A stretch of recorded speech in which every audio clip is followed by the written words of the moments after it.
All right, now we're going to talk about magnesium and calcium. And the first thing I want you to write at the top of your page is this. They act like sedatives. They act like sedatives. And everybody in here knows how a sedative makes you feel. And in textbooks, they'll use the term central nervous system depressant. We don't have time for all those words. We're going to say sedative, okay? All right. Now, one fact. Magnesium is excreted by the kidneys, and it can be lost other ways too, like the GI tract. All right? Now, I want you to focus on the part that says magnesium is excreted by the kidneys for right now. Hypermagnesemia causes renal failure. Well, that's easy. If your kidneys aren't working, are you getting rid of any magnesium? No, you're not. So it's building up in your bloodstream. And then antacids can have a lot of magnesium as well. Okay? But normally, if you have good kidney function, you're still going to be able to excrete the excess. All right? All right, let's look at flushing and warmth now. Those are two symptoms that go with hypermagnesemia because magnesium makes you vasodilate. Magnesium makes you vasodilate, which is going to also make your blood pressure come down. Anytime you vasodilate, blood pressure is going to come down. That is why your teacher told you to administer that when you have somebody with PIH. Remember, when you have the PIH lady, pregnancy-induced hypertension, we gave mag sulfate because it vasodilated and brought their pressure down. But also magnesium acts like a what? Sedative, which will relax their muscles and decrease seizures in the PIH lady too. Well, we're going to talk more about that later. Now, let's look at the signs and symptoms in the center there. Anytime I have symptoms in the middle, they're applicable to both disorders that we're talking about on that page, okay? First of all, deep tendon reflexes. If you're sedated, are your DTRs going to increase or decrease? Decrease. What's your muscle tone going to be like? Weak, flaccid. Could I have an arrhythmia? Yes. Now drop down to the bottom of the page. Very bottom of the page. You see the hint? It says, if you want to get magnesium and calcium questions right, think muscles first. Think muscles first. Well, back to arrhythmias. Your heart is definitely a muscle, isn't it? Yes, so you're going to have arrhythmias.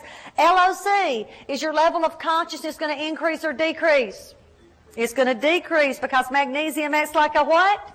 Sedative. What's going to happen to my pulse? Decrease. Respirations? Decrease, yes. Anytime you've got somebody on the drug, mag sulfate, you're always checking their respiratory rate, right? Always. Now then, let's look at our treatment for hypermagnesemia. Well, they might be put on the ventilator. Not everybody has to be put on the ventilator, but anytime the respiratory rate goes below 12, you're going to get put on the ventilator. Dialysis, because obviously my what aren't working?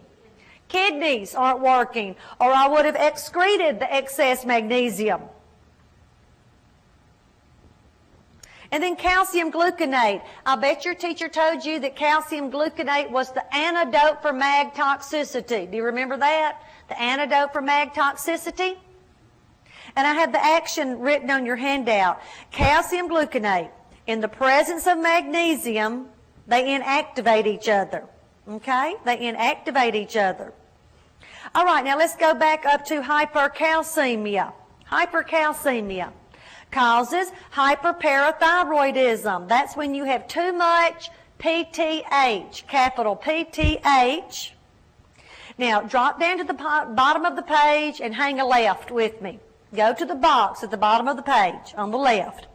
It says, when your serum calcium gets low, parathormone, PTH, kicks in and pulls calcium from the bone and puts it in the blood. Therefore, the serum calcium goes up. Now, I want you to take just 15 seconds and read that little box to yourself and commit that to your memory.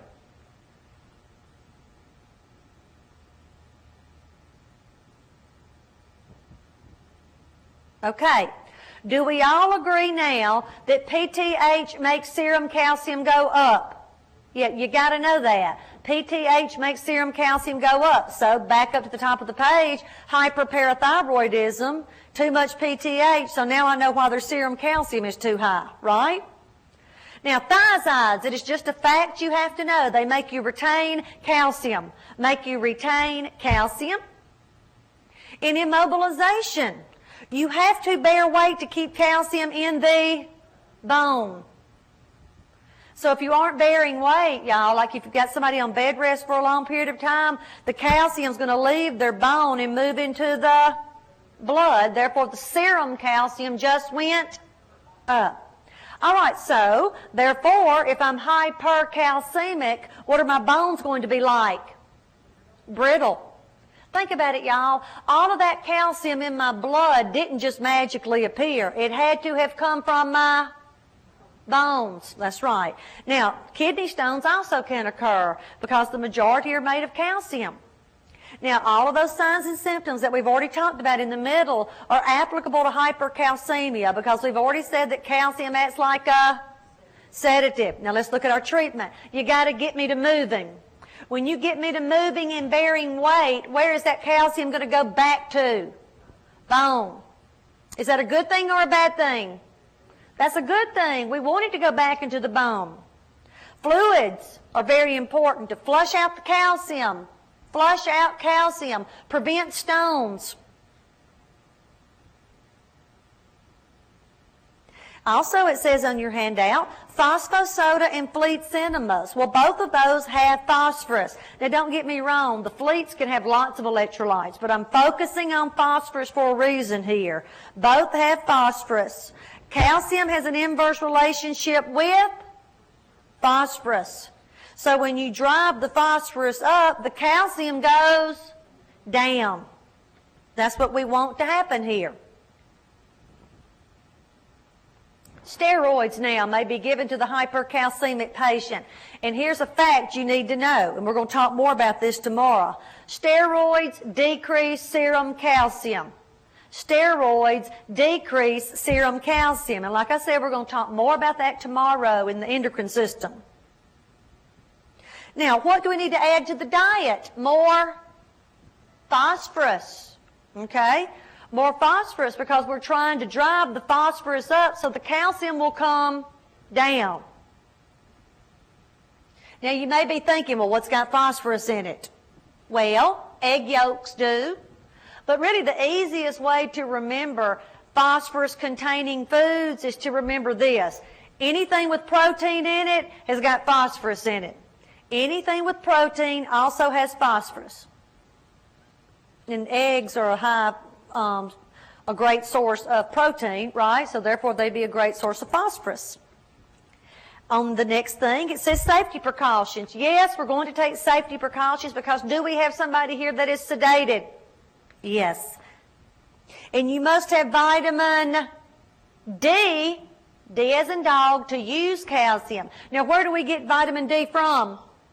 Sunshine. It lives in our skin all the time, but it's activated by the sun. And calcitonin decreases serum calcium. Decreases serum calcium by driving it back into the bones. Calcitonin decreases serum calcium by driving it back into the bone. So before we move on, if you could give calcitonin as a drug, and you can, what would it be good for treating? Osteoporosis, because you're driving the calcium back into the bones. That's right. All right, on the next page, let's look at hypomagnesemia and hypocalcemia. At the top of your page, write this down. Not enough sedative. Not enough sedative. Not enough sedative. Now, hypomagnesemia causes, first of all, diarrhea. We have lots of magnesium in the intestines, okay? Lots of magnesium in the intestines. So, if you've got somebody that's having a lot of diarrhea, they're losing a lot of magnesium. And then alcohol also suppresses ADH and it's hypertonic. But also think about this, too. Do alcoholics like to eat, y'all? No, they don't like to eat. They like to drink. And when you drink a lot of alcohol, do you retain or diurese? Don't act like you don't know. You diurese, right? Alcohol makes people diurese because it is hypertonic. So, and if we're diuresing a lot, we're losing magnesium because magnesium is excreted through the kidneys. That's right. Also, when you're suppressing ADH, you're diuresing, aren't you? Yeah, when you suppress ADH, you're diuresing. So again, you're losing magnesium. Now, look at hypocalcemia causes. Hypoparathyroidism, radical neck, or thyroidectomy. Out beside all three of those, you can write this down. Not enough PTH. Not enough PTH. Now, on the page before, we said that the normal action of PTH was to make your serum calcium go up. But now we don't have enough with these three conditions, so your serum calcium is going to go down. Does that make sense? Now, with hypoparathyroidism, you just aren't making enough PTH. Just not making enough. But with the other two, radical neck and thyroidectomy, that's when the surgeon, I bet your teacher